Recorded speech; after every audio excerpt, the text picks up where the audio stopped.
बिस्मिल्लाहिर्रहमानिर्रहीम वस्सलातु वस्सलामु अला सय्यिदिल अंबिया वल मुरसलीन। सो स्टूडेंट्स, जैसे आप लोगों को बताया था कि 29 फरवरी तक जो बीडीएस की लिस्टें हैं वो लगती रहेंगी।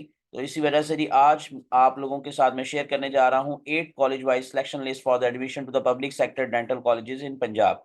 तो यूएचएस ने जी अभी अभी थोड़ी देर पहले अपनी वेबसाइट के ऊपर ये 8 सिलेक्शन लिस्ट लगा दी है कॉलेज वाइज। तो इसकी डेट उन्होंने जो आपको दी है, जिसमें आप लोगों को जो अपग्रेडेशन के बाद जिन स्टूडेंट्स का नाम आया है और इसी तरह से जो नए स्टूडेंट्स ऐड हुए हैं, तो उनको टाइम फ्रेम दिया गया है कि आप लोग अपनी फी जो है या अपना जो रिपोर्ट है अपने कॉलेज के अंदर जहां पर आपकी अपग्रेडेशन हुई है वो मंडे फरवरी 26 2024 तक कर सकते हैं। So successful selected candidates must access their fee challan through their existing accounts on the admission application portal. तो वो एप्लीकेशन पोर्टल भी आप लोगों को उनकी वेबसाइट पे मिल जाएगा, जहां पर आप अपना चालान फॉर्म डाउनलोड कर सकते हैं और अपनी फी जमा करवा सकते हैं बैंक ऑफ पंजाब में विद इन 3 वर्किंग डेज। तो मंडे 26 फरवरी तक आप लोग अपनी फीस जमा करवानी है। और इस तरह से जिन स्टूडेंट्स की अपग्रेडेशन हुई है, जैसे ये नंबर 3 पॉइंट पर आप लोगों को लिखा नजर आ रहा है, the candidates who have successfully joined their respective colleges, जिनकी जो पहले से सिलेक्शन हो चुकी है, जो अपने कॉलेज को ज्वाइन कर चुके हैं first second third fourth fifth six और सेवंथ लिस्ट के अकॉर्डिंग, तो उनके लिए भी ये बड़ी इंपॉर्टेंट बात है कि नाउ बीइंग अपग्रेडेड, अब अगर वो अपग्रेड हुए हैं from there previous allocated colleges, so must report in writing to their respective upgrade college. However, such candidates shall not be required to pay fee. तो आपको फी पे नहीं करनी, लेकिन अपने अपग्रेडेड कॉलेज के अंदर आपको अपनी जो प्रेजेंस है वो शो करनी है, जाकर आपने उसको ज्वाइन करना है must, because failure to fulfill the obligations of fee payment and reporting at the respective college within the stipulated period will result in exclusion from the admission upgradation process. तो otherwise आपका admission भी cancel हो सकता है और आपकी upgradation process भी वहीं पे रुक जाएगा या खत्म हो जाएगा।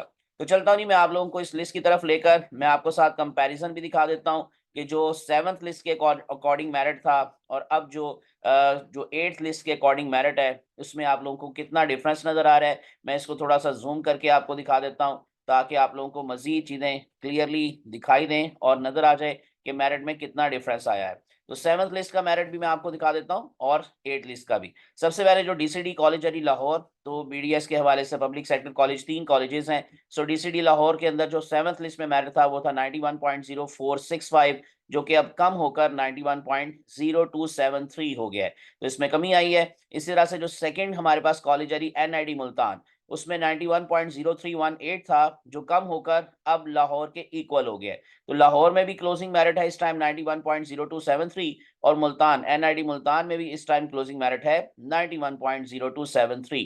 तो दोनों का मेरिट इक्वल हो गया। और इसी तरह से जो तीसरा कॉलेज है डीआईपीएनसी फैसलाबाद, तो उसमें 7th लिस्ट में मेरिट था 91.0091, जो कि अब कम होकर 90.9955 पर खत्म हो रहा है। यानी इसका मतलब जो यूएचएस का 8 लिस्ट के अंदर ओपन मेरिट कैटेगरी के अंदर जो कॉलेज वाइज सिलेक्शन लिस्ट है, उसमें क्लोजिंग मेरिट जो आप लोगों को मिलेगा वो है जी 90.9955। लेकिन अभी मजीद लिस्टें लगेंगी क्योंकि ये सिलसिला 29 फरवरी तक जारी रहेगा, तो इसमें मजीद कमी का भी इम्कान है। इसी तरह से जो बाकी हमारे पास कैटेगरीज हैं, जैसे कि जो अंडर डेवलप्ड डिस्ट्रिक्ट कैटेगरी है, उसमें कोई चेंज नहीं आया। सेम मेरिट है 85.4182 था 7th में भी और 85.4182 8th में भी है। जबकि जो ओवरसीज है उसमें आपको काफी डिफरेंस नजर आ रहा है। जो ओवरसीज कैटेगरी के अंदर 84.4182 था पहले क्लोजिंग मेरिट, अब वो कम होकर 84.1364 पर आ गया है। और एक और चीज के इसमें जो आप लोगों को लिस्ट उसने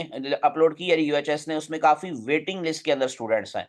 यानी कि वो वेटिंग लिस्ट का मतलब यही है कि अभी उनका फिलहाल तो एडमिशन नहीं होगा, लेकिन अगर इन केस उनसे ऊपर वाले जो स्टूडेंट्स हैं अगर वो अपनी फी जमा नहीं करवाते, तो फिर वेटिंग लिस्ट में जो स्टूडेंट्स होते हैं उनका फिर नाम नेक्स्ट लिस्ट में आ जाता है। और इसी तरह से जो हमारे पास लास्ट में डिसेबल कैंडिडेट्स, उसमें भी कोई चेंज नहीं क्योंकि एक ही सीट थी और एक ही स्टूडेंट है, तो 82.6364 सेम मेरिट है। ये था जी मैंने आप लोगों को जो 8 लिस्ट के हवाले से सारी की सारी डिटेल बता दी। इसी तरह से इंशाल्लाह जैसे ही कोई मजीद अपडेट्स आएंगी, मजीद लिस्टें लगेगी, तो मैं आपको इन्फॉर्म करता रहूंगा। इसलिए मेरे चैनल को सब्सक्राइब कर लें और प्रेस कर लें बेल आइकॉन, ताकि आप लोगों को अपडेटेड इन्फॉर्मेशन मिलती रहे। मुझे अपनी दुआ में याद रखिएगा। जिन जिनका नाम आया उनको मेरी तरफ से मुबारक हो। अल्लाह आप सबको आप सबकी मदद करे, आप सबका हामी नासिर हो। तो मुझे इजाजत है, इंशाल्लाह नेक्स्ट लिस्ट में आपके साथ मुलाकात होगी।